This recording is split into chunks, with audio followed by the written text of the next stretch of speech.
Hey, this is Pastor EA Deckard at the Greenhouse International Church. Man, I am so excited. Today is the first day of early voting. We're here at the Greenhouse, 200 West Greens Road. Don't let all these cars in the parking lot fool you. They are getting you in and out very quickly. The lines are going very fast, very smooth. You can vote here. You can get free COVID testing here. You can also get a free ride to the polls. We're partnering with NACA and several churches across the city of Houston, Harris County. We're getting people to the polls, free rides. Just contact the church for a free ride to the polls. I'm Bruce Marks. I'm the founder and CEO of NACA. We're thrilled to be here in Houston. The only way the decision makers, the politicians, the administrators will pay attention is if you participate in the political process. And this voter suppression is anti-American. It's anti-American. We were built on the foundation, not initially, but over time, where everybody has to have their vote counted. And people have fought and died to have their vote counted.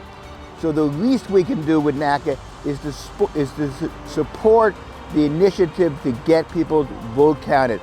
So we have 50 vans here going out, the rolls to the polls, so everybody has the opportunity to have their voice heard. But now at the Toyota Center, a historical location, first time you're able to go and cast your ballot at Toyota Center. I've encouraged everybody to get out, come down to Toyota Center and cast your ballot. The same place where the Rockets win championships. You now can be a champion by casting your vote. Look at this, 40 vans filled with people going to get people to the polls. Today's a historical day. Roll to the polls. Let's go. We're at Texas University on the side of Cutie Home. This historical tour, we're now in position of historical living place for African Americans. Texas University, a historical black university. Today we encourage everyone, roll and Texas University, historical black university. This is the Cutie Home. Many years ago, one of the only few places African Americans got to Now today, we can get out the vote. What do you think you're standing now in a historical site on both sides? Give your remarks on your reflection on that. Look, Pastor Deckard, this is your great partnership. And this is only the beginning of what we're going to be able to do. This is around economic justice. This is around people's voice being heard, their votes counted, and while we can provide affordable home ownership, while people's voice has to be heard because they have to be able to stabilize their neighborhood and grow their neighborhood, and that's what we're about. It's about the American way. This is about what America should be about. Everybody having the opportunity to have their vote counted and their voice heard. Making the American dream a reality.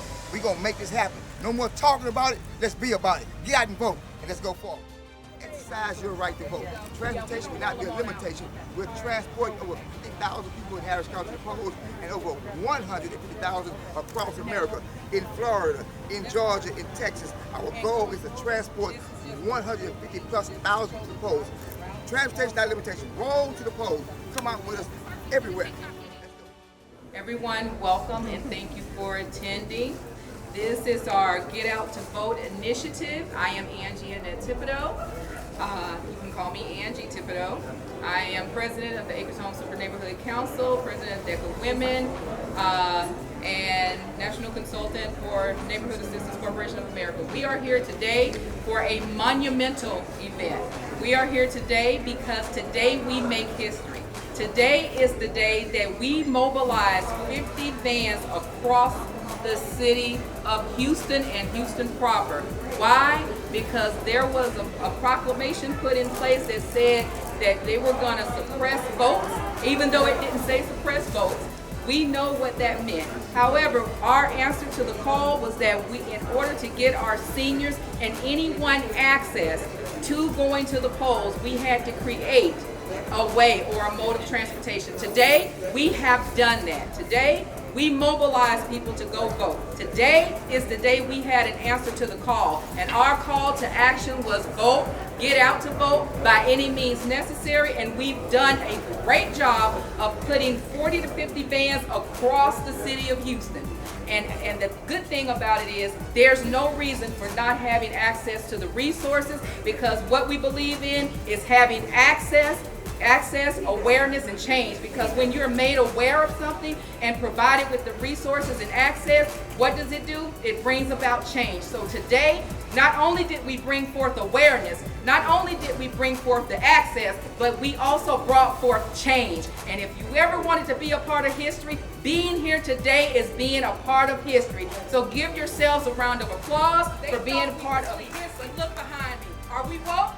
Yeah. Are we woke? Are we woke? Yeah. Are we woke? Yeah. Are we woke? Yeah. And we will never go to sleep again. Please understand that. We hear you. We heard the call, and this is the call to action. So without further ado, I bring to you the shepherd of the facility, Pastor EA Deckard himself.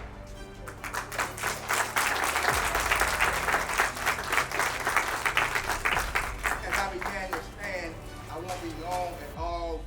First of all, I want to thank you for being here on today. We are creating history. Listen, today, while you were sleeping, we had 40 vans going across Houston, Harris County, picking up voters, taking to the polls. Our goal is over 18 days to transport 50,000 plus people to the polls. Every day from 7 a.m. to 7 p.m. This army is going across Houston, Harris County, picking up people, making sure transportation is not a limitation to get to the polls. We are so honored and so grateful to be a part of a historical moment. No one will be left behind this season. Everybody will roll to the polls. So I am grateful and honored. Our corporate sponsor, NACA, Brother Bruce, would you come forward?